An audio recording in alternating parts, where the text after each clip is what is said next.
মিথ্যা কেসের নিষ্পত্তি, মৃত আনিস খানের জয়, সাবিরের বুড়ো আঙুল আমতা থানাকে। সত্যিই কি আনিস খানের ছাদ থেকে পড়ে মৃত্যু, নাকি অন্য কিছু বিষয়ও ছিল?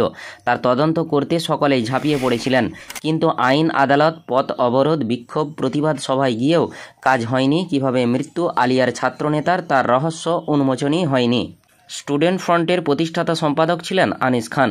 পিছিয়ে পড়া মুসলিম সম্প্রদায়ের প্রতিনিধিত্ব করতে বেছে নিয়েছিলেন আইএসএফের রাজনীতি। প্রথম দিকে মোহাম্মদ সেলিম, সুজন চক্রবর্তীদের দলের হয়ে কাজ করেছেন দুর্নীতির বিরুদ্ধে। নিজের এলাকার অর্থাৎ আমতার মানুষের বিপদে আপদে ছুটে যেতেন আনিস খান। আজকের দিনে দাঁড়িয়ে অর্থাৎ 21শে মে 2025 অনুযায়ী আনিস খানের মৃত্যু হয়েছে 3 বছর 3 মাস 3 দিন আগে। কিন্তু এত এসআইটি গঠনেও নজরবন্দি হয়ে ফাইল চাপাই থাকলো আনিস খানের কেস। এর দায়টা কার? আলিয়ার ছাত্রনেতার পরিবার সিআইডি তদন্তের দাবি করেছিল। কি হলো? কিছুই হলো না। কবর থেকে দ্বিতীয়বার ময়না তদন্তের জন্য লাশ তোলা হলো। কি হলো? কিছুই হলো না। আমতা থানা ঘেরাও হলো। কি হলো? কিছুই হলো না।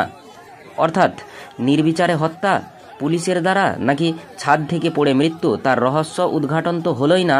আমতা থানার তৎকালীন ওসি বড় বড় ডায়লগ দিয়েছিল, ফোন মারফত হুমকি দিয়েছে পরিবারের সদস্যদের ও আত্মীয় স্বজনদের। সেই সময় আমতা থানা ঘেরাও করে একটাই লাভ হয়েছে, স্টুডেন্ট ফ্রন্টের কিছু রাজ্য নেতৃত্ব জেলে ঢুকেছেন এবং পরিবার হেনস্থা হয়েছেন।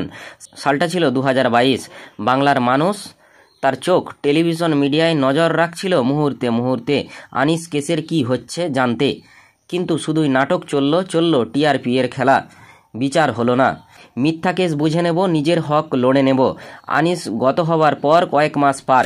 এমন সময় 15ই সেপ্টেম্বর 2022 তারিখ স্টুডেন্ট ফ্রন্ট পশ্চিমবঙ্গ রাজ্য কমিটির পক্ষ থেকে শহীদ আনিস খানের পরিবারের উপর আক্রমণের ঘটনায় পুলিশি নিষ্ক্রিয়তার বিরুদ্ধে আমতা থানা অভিযান করা হয়। সেই কর্মসূচিতে স্টুডেন্ট ফ্রন্টের একাধিক নেতৃত্ব আহত হওয়ার পরেও তাদেরই বিরুদ্ধে মিথ্যে কেস দেয় আমতা থানা। এবার মিথ্যা কেসের মাজা ভেঙে বিদ্রোহীর মতো বেরিয়ে এলো স্টুডেন্ট ফ্রন্টের নেতৃত্ব। অবশেষে গতকাল ওই কেসে জামিন পেলেন স্টুডেন্ট ফ্রন্টের পশ্চিমবঙ্গ রাজ্য কমিটির সাধারণ সম্পাদক শেখ সাবির রহমান। এ লড়াই হার না মানার, এ লড়াই সত্য প্রতিষ্ঠার বলে জানিয়েছেন স্টুডেন্ট ফ্রন্টের নেতৃত্ব। চলুন স্টুডেন্ট ফ্রন্টের সাধারণ সম্পাদক শেখ সাবির রহমান কি বললেন শুনব বিস্তারিত। হাওড়ার আমতা থেকে ইনামুল ভূঁইয়ার রিপোর্ট, নিউজ 10 বাংলা। আজকে আপনি হঠাৎ করে কোর্টে আসলেন কেন, কি কারণে? আমরা স্টুডেন্ট ফ্রন্টের পক্ষ থেকে আনিস খানের ন্যায় বিচারের দাবিতে আমতা থানা অভিযান করেছিলাম প্রায় বছর 3 আগে। তো হঠাৎ করে খবর পেলাম আমি শেখ সাবির রহমান, আমার নামে নাকি ওয়ারেন্ট বেরিয়েছে। আমরা অবাক হলাম, যারা আনিস খানকে খুন করে চলে গেল তারা এখনও খোলা আকাশের নিচে বহল তবিয়তে ঘুরে বেড়াচ্ছে, অথচ আমাদের মতো যারা ছাত্র যুব, যারা আনিস খানের ন্যায় বিচারের দাবিতে রাস্তায় নেমেছিল, তাদের নামে মিথ্যা কেস দিয়েছে আমতা থানার প্রশাসন। তাই আমার নামে ওয়ারেন্ট বেরিয়েছিল, আমি মিডিয়া কোর্টে এসে জামিন নিলাম আজকে। তাহলে কি আপনাকে পুলিশ মন্ত্রী ভয় পাচ্ছে? পুলিশ মন্ত্রী ভয় পাচ্ছে কি জানি না, তবে রাজ্য সরকার চাই আমরা কোনো রকম অন্যায়ের প্রতিবাদ না করি।